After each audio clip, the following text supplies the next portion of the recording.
পাশাপাশি এটি বলতে চাই যে জগন্নাথ বিশ্ববিদ্যালয় ঢাকার বুকে একটি পাবলিক বিশ্ববিদ্যালয় হওয়ার পরেও যে পরিমাণ সুযোগ সুবিধা পাওয়ার কথা তারা শুরু থেকে বঞ্চিত হয়ে আসছে। আপনারা এটাও জানেন যে বাংলাদেশের ইতিহাসের সাথে জগন্নাথ বিশ্ববিদ্যালয়ের নামটি ওতপ্রোতভাবে জড়িয়ে আছে।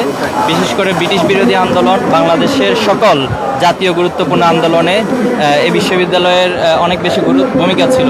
একটি পাঠশালা থেকে বিশ্ববিদ্যালয় হয়ে ওঠা, এটি পৃথিবীর ইতিহাসে খুব কম উদাহরণই রয়েছে।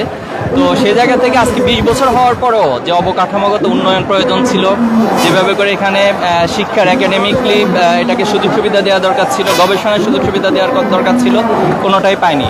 যেখানে অন্যান্য বিশ্ববিদ্যালয়গুলো একজন শিক্ষার্থীর প্রতি বরাদ্দ 2 লক্ষ 2.5 লক্ষ পর্যন্ত হয়, 3 লক্ষের বেশি হয়, সেখানে জগন্নাথ বিশ্ববিদ্যালয়ে একজন শিক্ষার্থীর জন্য বরাদ্দ থাকে মাত্র 81,000 টাকা।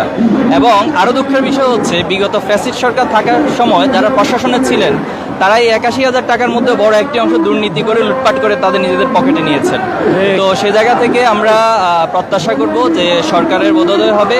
আর সবচেয়ে বড় কথা হলো এখন যে সরকারটি রয়েছে এটি কোনো সাধারণ সরকার নয়, এটি ফ্যাসিস্টকে হটিয়ে ছাত্র জনতার রক্তের উপর দাঁড়িয়ে থাকা একটি তত্ত্বাবধায়ক সরকার অথবা একটি ইন্টারিম গভর্নমেন্ট।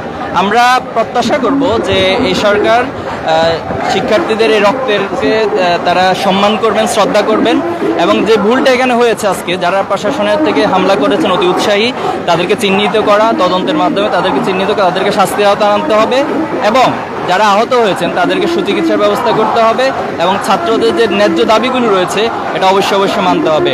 একজন সাবেক শিক্ষার্থী হিসেবে আমরা দীর্ঘদিন ধরে জগন্নাথ বিশ্ববিদ্যালয় হল আন্দোলনের সাথে সম্পৃক্ত ছিলাম, এবং আমাদের সময় থেকে আন্দোলন ধারাবাহিকতা আসছে। সবসময় যেটা দেখা যায় যে একটা মূল্য ঝুলিয়ে দেওয়া হয়, একটা অজুহাত দিয়ে জাস্ট একটা সান্ত্বনা দিয়ে শেষ করে দেওয়া হয়।